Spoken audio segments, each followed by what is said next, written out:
सफ़र में मुश्किल आए तो हिम्मत और बढ़ती है। अगर कोई रास्ता रोके तो जुर्रत और बढ़ती है। अगर बिकने पे अट जाओ तो घट जाता है दाम अक्सर। अगर ना बिकने का इरादा हो तो कीमत और बढ़ जाती है। दोस्तों, हमारी कहानी में आप सबका स्वागत है। मैं रमेश मेहता। आजकल शादियाँ तो बहुत हो रही है, मगर कुछ दिन साथ में रहने के बाद कुछ अनबन के वजह से तलाक हो जाता है, लग्न विच्छेद हो जाता है। दोस्तों, आज वो कहानी लेकर आया हूँ जो सुनने के बाद आपको लगेगा कि हमें तलाक या लग्न विच्छेद बिल्कुल नहीं करना चाहिए। चलिए शुरुआत करते हैं कहानी की। तलाक का मतलब होता है जिसको बहुत आपने प्यार किया हो और उसको खो देना। तलाक के बाद लड़की या लड़के की जो हालत हो जाती है वो इतने गुमसुम हो जाते हैं, इतनी पीड़ा सहन करनी पड़ती है तो पूछो मत। तो दोस्तों, तलाक नहीं होए, तलाक बहुत हो रहा है, तो उसके लिए ये कहानी लेकर आया हूँ, तो आप ध्यान से सुनिएगा। एक दिन घर का 5 लोग कई पिकनिक जाने के लिए तैयार हो रहे थे। माता पिता थे, उसके साथ उसके बेटा और बहू थी, और उसके साथ उसका पालक था। धनाढ़ परिवार था। एक हेलीकॉप्टर तैयार किया, सारा सामान पैक किया। हेलीकॉप्टर में बैठ के ये शहर से किसी हिल स्टेशन पे जा रहे थे। अभी सारी तैयारी कर ली, वहाँ जाके शाम को वहाँ पहुँच जाने वाले थे और वहाँ जाके खाना खाने वाले थे। इसके अंदर बैठ गए। कुछ 2-3 घंटे की सफ़र हुई होगी और हेलीकॉप्टर में कुछ खराबी आ गई। अभी हेलीकॉप्टर को किसी भी हालत में नीचे उतारना पड़ा। उतरने के बाद सब लोग बाहर निकल गए तो एक जंगल जैसा था। पहला पायलट को बोला कि भैया ये कब तक ठीक हो गया? बोलता है मैं कोशिश कर रहा हूँ कि कोई यहाँ से अपने को हेल्प करके आके लेके जाए, मगर कोई कनेक्शन नहीं मिल रहा है।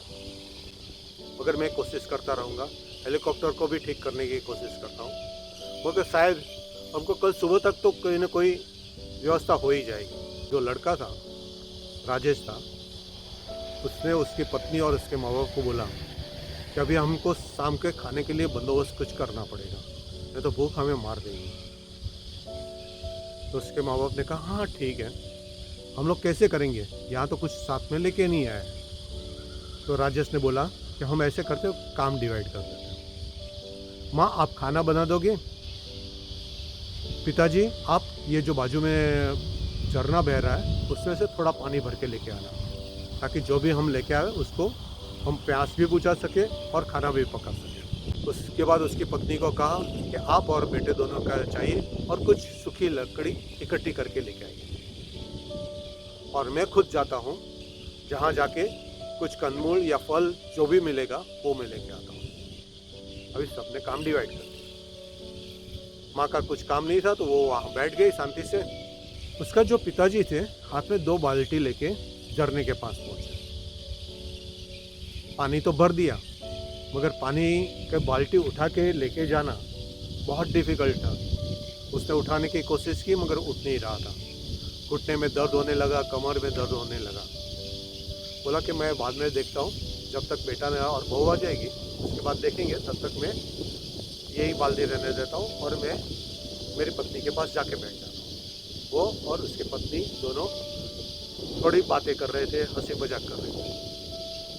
अभी वहाँ जो बहू गई थी और उसने बेटे को लेके, तो वहाँ वो लकड़ी कुछ इकट्ठा करने की कोशिश हुई,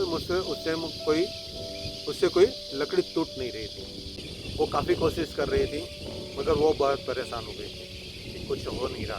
अभी राजेश जो गया था वो कंदमूल देख रहा था, फल फूल देख रहा था, मगर कुछ उसका हाथ में कुछ आ नहीं रहा था, मगर वो ढूंढते रहता। अभी बहू ने यहाँ देखा कि उसके जो सास ससुर है वो वहाँ मस्ती मजाक कर रहे हैं, हंस खेल रहे हैं। तो उसने बोला कि ये क्या है, हम इधर इतनी मेहनत कर रहे हैं और वो तो कुछ काम नहीं कर रहे। तो उसने राजेश को जोर से आवाज़ दी, बोला राजेश देखो, तुम्हारे माता पिता कैसे कर रहे हैं, कुछ काम तो कर नहीं रहे, हम दोनों को यहाँ भेज दिया। अभी राजेश को भी लगा कि बहुत ठीक रही है, तो वो और उसकी पत्नी दोनों पहुँच गए उसके माँ बाप के पास और वो लड़ने लगे। यहाँ बेटा भी वो देख रहा था, वो भी घबरा गया और कुछ देख नहीं पाया, और ऐसे ही लड़ते लड़ते रात हो गई और भूखे पेट सोना पड़ा। दोस्तों, कुछ अलग नज़रिए से देखते हैं। अभी पिताजी पानी भरने गए थे, तो राजेश ने भी देखा और उसकी माँ ने देखा कि पिताजी बाल्टी नहीं उठा रहे। बहू ने भी देख लिया, तो चलो ठीक है, हम चारों मिलकर देखते हैं। चारों ने मिलके एक एक बाल्टी उठा के बाहर रख दी। फिर देखा कि चलो लकड़ी के लिए देखते हैं, तो वो लकड़ी तो वहाँ टूट नहीं रहे थे, मगर तीनों मिलके वो लकड़ी तोड़ने लग गए। और राजेश ने बोला कि अभी ठीक है, अभी लकड़ी सारी जमा हो जाएगी तो मैं थोड़ा आगे जाके देखता हूँ। तो उसको लगा कि एक ज़मीन में बहुत बढ़िया कंदूर है, उसको उखाड़ लेते हैं और उसको ही पका लेके खा लेंगे। तो उसने खींचने की कोशिश खींची, मगर बिल्कुल हो नहीं रहा था। तभी उसकी बहू ने देख लिया और उसके माँ बाप ने भी देख लिया कि ये बेचारा खींच रहा है मगर कुछ हो नहीं रहा है।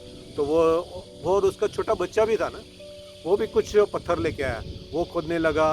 उसके माँ बाप भी कुछ न कुछ लकड़ी लेके उसको खोदने लगे चारों ओर से।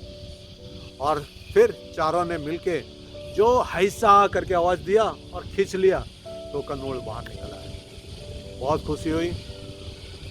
अभी वहाँ जाके बैठ गए, लकड़ी जलानी शुरू की। तो जो राजेश था उसने लकड़ी जला दी, लकड़ी हो गई।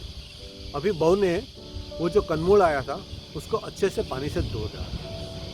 उसकी जो माँ थी वो पानी डाल रही थी और ये उसको घिस घिस के धो रही थी। बहुत अच्छा लग रहा था सबको।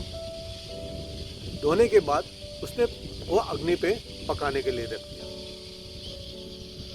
अभी रात हो गई, जो कंदमूल था वो अच्छी तरह पक गया था और वो कंदमूल को चारों ओर से काट के जो खाना शुरू किया।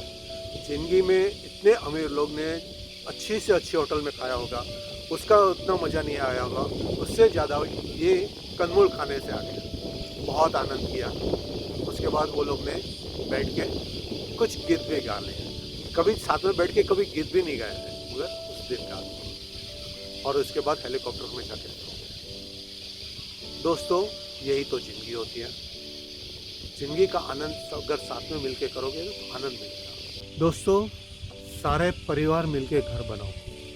घर में बहुत सारी जिम्मेदारी होती है, जैसे खाना पकाना, घर को साफ सुथरा रखना, बाथरूम संडास दिशा साफ करके रखना। इसके अलावा हमारे कपड़े कबाड़ में ठीक से हो, हर एक चीज़ उसके स्थान पे हो तो उसको ढूंढना नहीं पड़े। हमारे जो भी कपड़े हैं, हम एक दूसरे को प्यार करते हैं तो हम एक दूसरे के लिए तैयार होते हैं। हम अपने लिए नहीं तैयार होते, हम दूसरे के लिए तैयार होते हैं। हम अपनी पत्नी के लिए तैयार हो गए, हमारे माँ बाप के तैयार लोग, और माँ बाप भी अपने घर में भी वो साफ़ सुथरा कपड़ा पहन के बैठेंगे। अगर सबसे बात करेंगे तो कितना अच्छा लगता है। यही तो परिवार है। B beautiful, think beautiful and do beautiful. कभी तलाक नहीं होएगा अगर साथ में मिलकर परिवार के तरह रहो, एक दूसरे के लिए तैयार हो, एक दूसरे के लिए काम करो, एक दूसरे का काम में हाथ बटाओ, तो घर एक स्वर्ग बन जाएगा। दोस्तों, अगर ये कहानी अच्छी लगी तो आप शेयर कीजिए, लोगों को बताइए, सब्सक्राइब भी कीजिए। धन्यवाद। जय श्री कृष्ण।